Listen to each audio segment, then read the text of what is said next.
Lieutenant Sarah Martinez had always known she was different from her peers.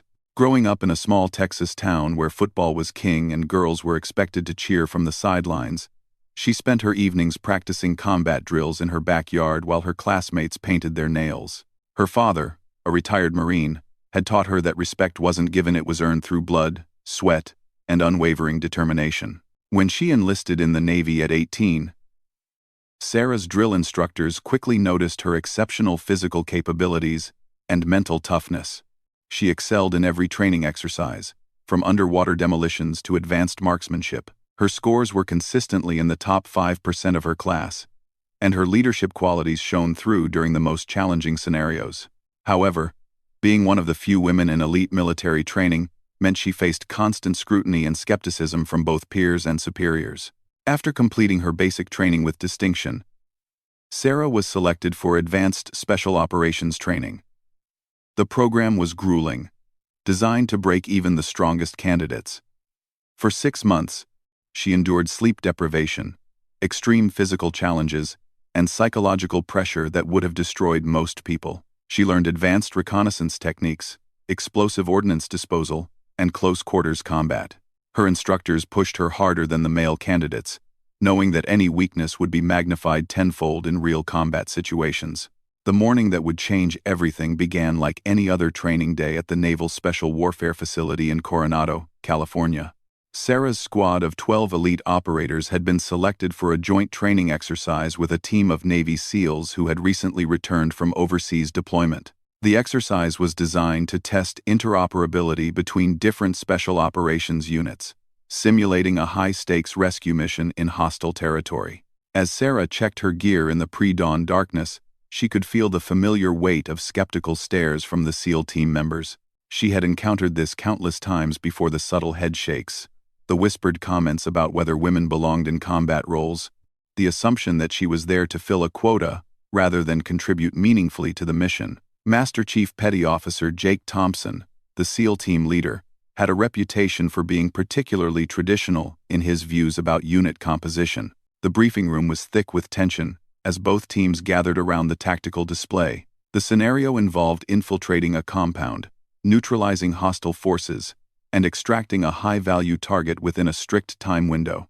Intelligence indicated heavy resistance, multiple entry points to consider, and civilians in the area who needed to be protected. Sarah studied the blueprints intently, noting potential vulnerabilities in the defensive positions and alternative extraction routes that others might have missed. When the tactical planning session began, Sarah raised her hand to suggest a modification to the assault plan. She had identified a structural weakness in the compound's eastern wall that could provide a more tactically advantageous entry point. Before she could finish explaining her analysis, Master Chief Thompson cut her off with a dismissive wave of his hand. His voice carried across the room as he stated that they would stick to proven tactics rather than experimental approaches. The comment stung, but Sarah had learned long ago to channel such dismissals into fuel for her determination. She remained silent for the remainder of the briefing, taking detailed notes and memorizing every aspect of the mission parameters. She noticed how the SEAL team members exchanged glances when she asked technical questions about the equipment or requested clarification on communication protocols. Their body language suggested they viewed her presence as a distraction rather than an asset. During the equipment check phase, Sarah meticulously inspected every piece of her gear. Her rifle was cleaned and zeroed to perfection, her communications equipment tested multiple times, and her medical supplies organized for quick access under stress. She had learned that being twice as prepared was the minimum standard when others expected her to fail. Her squad members, who had trained with her for months, showed quiet confidence in her abilities. But the tension with the SEAL team was palpable. The training compound was a realistic replica of structures commonly found in combat zones overseas. Complete with multiple buildings, defensive positions, and civilian role players, it provided an authentic environment for testing tactics and decision-making under pressure. As both teams moved into position for the exercise, Sarah could feel the weight of expectation and doubt pressing down on her shoulders. The signal to begin came through her earpiece at exactly 0600 hours. Both teams moved with practiced precision toward their assigned entry points, using hand signals and coordinated movements that had been drilled into them through countless hours of training. Sarah's position was on the squad's left flank, responsible for covering the team's advance and providing overwatch for potential threats from that direction. Everything changed in an instant when the exercise took an unexpected turn. As Sarah's squad approached the compound's perimeter, a hostile role player emerged from a concealed position that hadn't been identified during the initial reconnaissance. Following the training protocol, he engaged the team with simulated fire from a realistic training weapon system that used marking rounds instead of live ammunition. In the chaos of the simulated firefight, Sarah moved to provide covering fire for her advancing teammates. The terrain was uneven, with loose gravel and hidden obstacles that made quick movement treacherous. As she pivoted to engage the simulated threat, her boot caught on a piece of debris partially buried in the dirt. The momentum of her movement, combined with the weight of her full combat gear, sent her tumbling backward. She hit the ground hard, her rifle clattering away from her hands as she landed awkwardly on the rocky surface. The impact knocked the wind from her lungs and sent a sharp pain shooting through her left shoulder. For a moment, the world spun around her as she struggled to regain her bearings and assess the damage to her equipment and pride. The fall happened directly in front of both teams, visible to every participant in the exercise. In the military, such moments become defining incidents, either demonstrating resilience and professionalism or confirming doubts about capability and readiness. Sarah could feel dozens of eyes watching her as she lay on the ground, knowing that her response to this moment would be remembered and discussed for months to come. As she pushed herself up from the dirt, Sarah's mind raced through her options. The easy path would be to accept help, acknowledge the mishap, and continue with the exercise as planned. However, she recognized this as a critical juncture that would either reinforce negative stereotypes or provide an opportunity to demonstrate the qualities that had brought her this far in her military career. The silence stretched for what felt like hours but was actually only seconds. Sarah's squad members moved to assist her, but she waved them off with a determined gesture. Master Chief Thompson's expression was unreadable, but she caught the slight shake of his head that suggested his expectations were being confirmed. The other SEAL team members maintained their positions, waiting to see how the situation would unfold. Sarah retrieved her rifle with swift, economical movements, checking the weapon's condition and ensuring it remained mission-ready despite the fall. Her shoulder throbbed, and she could feel bruises forming where her gear had impacted against rocks, but her focus remained entirely on the mission parameters and her responsibility to her team. This was not the time for self-pity or hesitation. The exercise continued around her. But Sarah knew that something fundamental had shifted. The fall had created a narrative that would follow her through the remainder of the training and potentially beyond. In the unforgiving world of special operations, perception often became reality, and she had just provided ammunition for those who questioned her place among elite warriors. However, as Sarah checked her equipment and prepared to continue with the mission, she felt a familiar fire building within her chest. This was not the first time she had been underestimated, and it certainly wouldn't be the last. Every challenge in her military career had prepared her for moments exactly like this one, where the choice was between accepting limitations or transcending them through sheer force of will and competence. 3 days after the training incident, Sarah's commanding officer delivered news that would test everything she had learned about resilience and determination. Intelligence had identified a time-sensitive real-world mission that required immediate deployment of a joint task force. A cargo vessel carrying humanitarian supplies had been seized by armed militants in international waters, with 12 crew members taken hostage. The situation demanded precise coordination between multiple special operations units, and Sarah's team had been selected to participate alongside the same SEAL unit from the training exercise.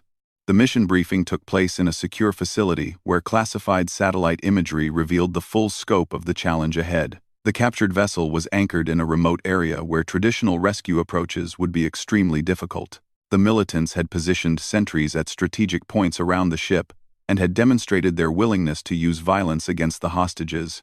Time was critical, as intelligence suggested the captors planned to transfer the hostages to a land-based location within 48 hours. Master Chief Thompson led the tactical briefing with the efficiency and precision that had made him legendary among special operations forces. His analysis of the target vessel revealed multiple entry points, but each carried significant risks due to the militants' defensive positions.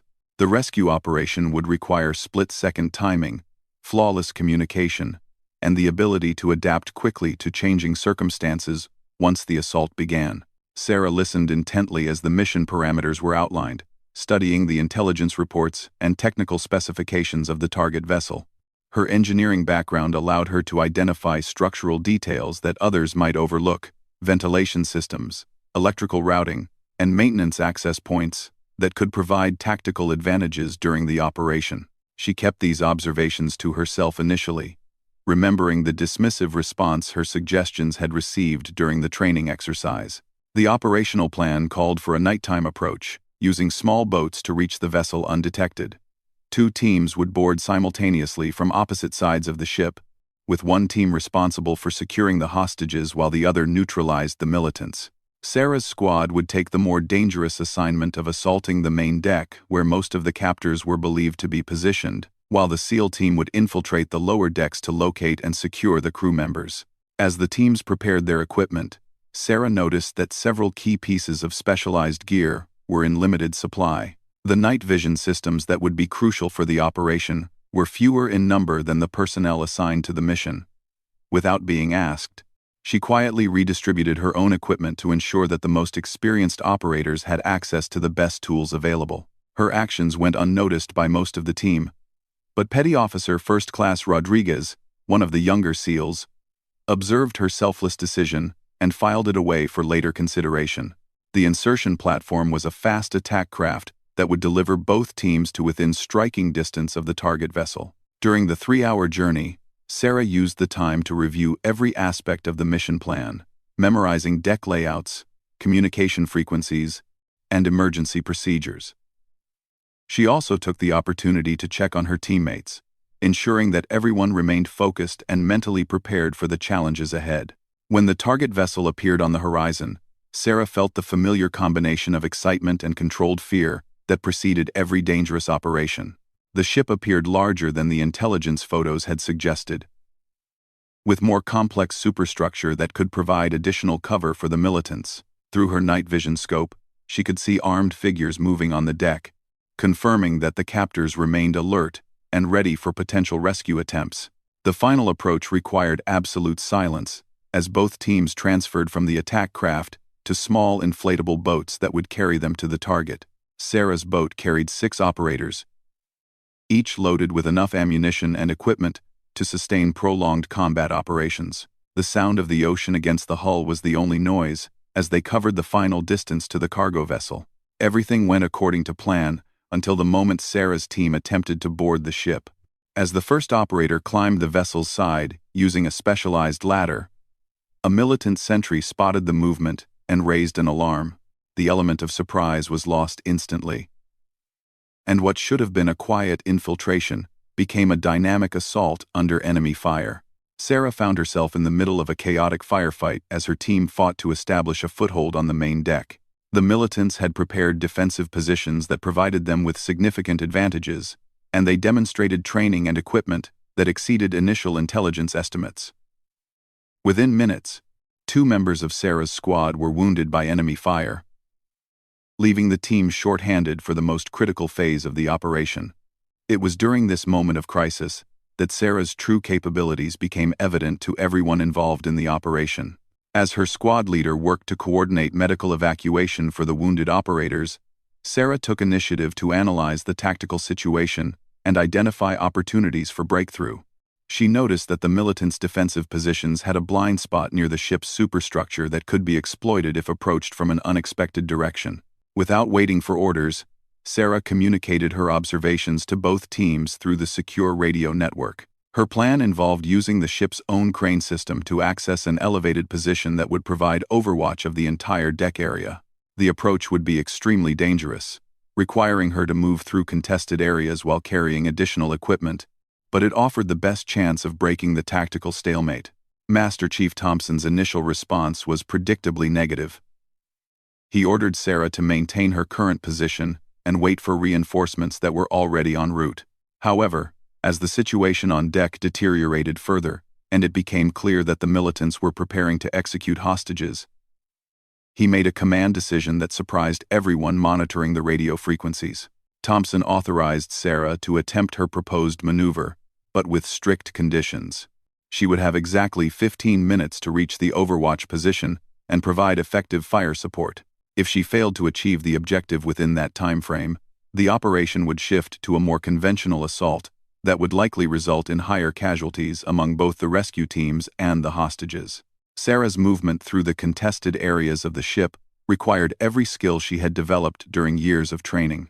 She used shadows and cover to avoid detection while carrying additional ammunition and communications equipment that would be needed once she reached the elevated position. The sound of gunfire echoed around her as both teams engaged the militants, providing partial concealment for her movements but also indicating that time was rapidly running out.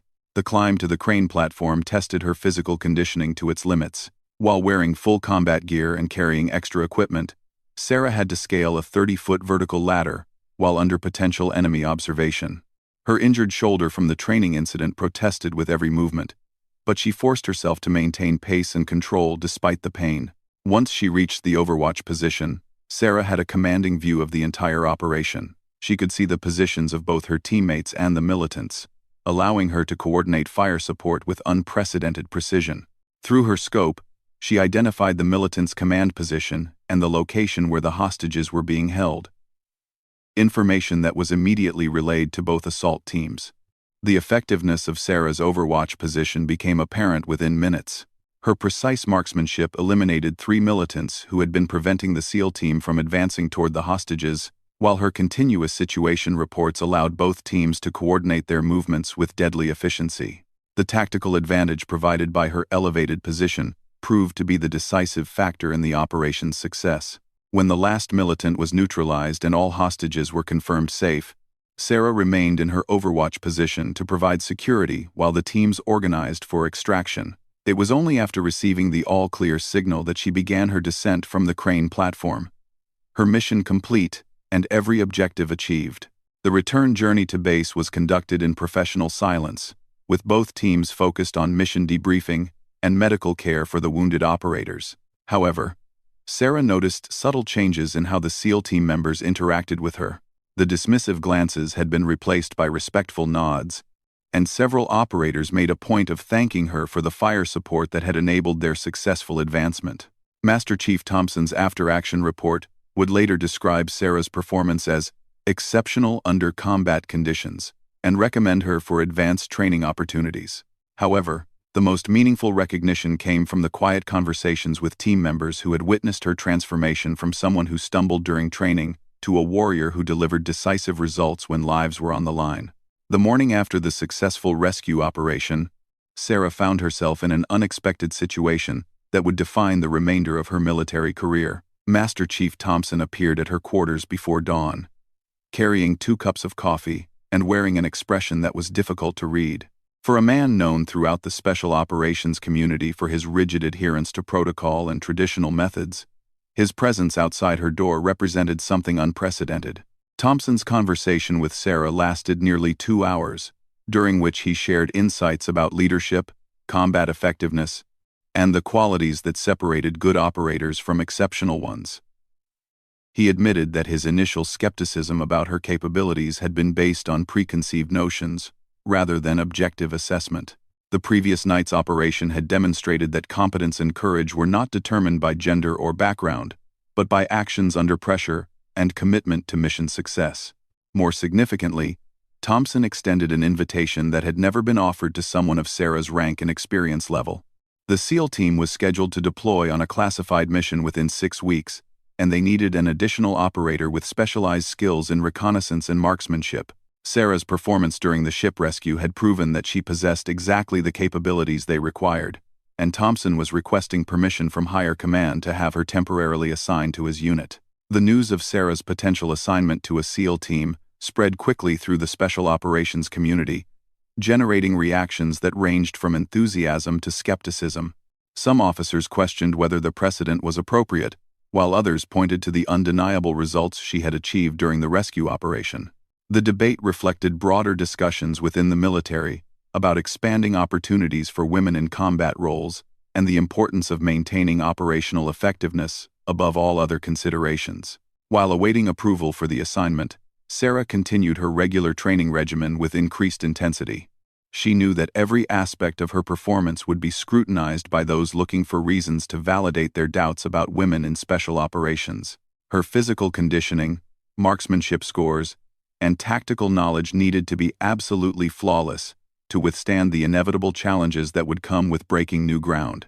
The approval came through official channels 3 weeks later, accompanied by requirements that were more stringent than those typically applied to male operators. Sarah would need to complete additional training modules, pass psychological evaluations, and demonstrate proficiency in specialized skills that extended beyond standard requirements. Rather than viewing these additional challenges as obstacles, she embraced them as opportunities to prove that her success was based on merit rather than lowered standards. The specialized training took place at a classified facility where Sarah worked alongside instructors who had decades of experience in the most demanding military operations. The curriculum covered advanced diving techniques, foreign language skills, cultural awareness, and sophisticated weapons systems that were not part of standard special operations training. Each day brought new challenges that tested her physical and mental limits, but also expanded her capabilities as a warrior and leader. During this training period, Sarah developed relationships with her future teammates that went beyond professional respect to genuine camaraderie. Petty Officer Rodriguez, who had observed her equipment redistribution before the ship rescue, became a mentor who helped her understand the unwritten rules and traditions of SEAL culture. Other team members shared stories of their own struggles to prove themselves worthy of the community's trust and respect. The classified mission that followed was even more demanding than the ship rescue, involving deep infiltration behind enemy lines to gather intelligence on terrorist operations. Sarah's role required her to operate independently for extended periods, while maintaining communication with the team and gathering actionable intelligence. The mission lasted 18 days and required skills in surveillance, photography, communications, and survival that challenged every aspect of her training. Sarah's performance during the classified operation exceeded all expectations and resulted in intelligence that directly contributed to preventing multiple terrorist attacks. Her ability to remain undetected while operating in hostile territory, combined with her analytical skills in processing and transmitting critical information, demonstrated capabilities that were valued by intelligence agencies at the highest levels of government. The success of the classified mission led to requests from other special operations units for Sarah's participation in their operations. Her reputation as a reliable and capable operator spread throughout the community, opening opportunities that had previously been available only to a select few. However, Sarah remained committed to continuous improvement, knowing that each success brought increased expectations and greater responsibilities. 1 year after the ship rescue operation, Sarah was promoted to lieutenant commander and assigned to a leadership position within the Special Operations Training Command. Her new role involved developing training programs for the next generation of special operations personnel and ensuring that selection standards remained appropriately challenging while being fair to all candidates, regardless of background. In her new position, Sarah worked to address some of the cultural barriers that had made her own path more difficult than necessary. She developed mentorship programs that paired experienced operators with newer personnel, created communication protocols that encouraged input from all team members, regardless of rank, and established evaluation criteria that focused on performance rather than assumptions about capability. The changes Sarah implemented were initially met with resistance from some traditional elements within the special operations community.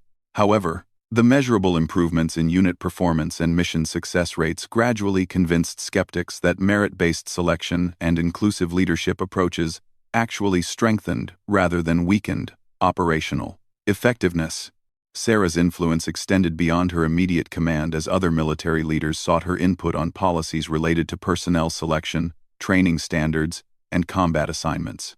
Her combination of combat experience, analytical skills, and leadership capabilities made her a valued advisor on issues that affected the entire special operations community. Master Chief Thompson, who had since been promoted to senior chief, often credited his interactions with Sarah as catalysts for his own evolution as a leader. He became an advocate for expanding opportunities based on capability rather than tradition, and his recommendations carried significant weight within the SEAL community due to his combat record and reputation for uncompromising standards. The relationship between Sarah and Thompson evolved into a professional partnership that produced some of the most effective special operations training programs in military history. Their collaboration demonstrated that diverse perspectives and experiences could enhance rather than compromise operational effectiveness when properly integrated and supported by strong leadership. 5 years after being thrown to the ground during what seemed like a routine training exercise, Sarah found herself briefing senior military leaders on operational strategies that would affect thousands of service members worldwide. The journey from that moment of public failure to her current position of influence had required extraordinary determination, but it had also revealed capabilities that might never have been discovered under different circumstances. The ship rescue operation remained a defining moment in Sarah's career. Not because it was her first combat success, but because it demonstrated to herself and others that excellence could emerge from adversity when supported by preparation, courage, and unwavering commitment to mission accomplishment. The operation had transformed her from someone fighting for acceptance into someone whose capabilities were recognized and valued at the highest levels of military leadership.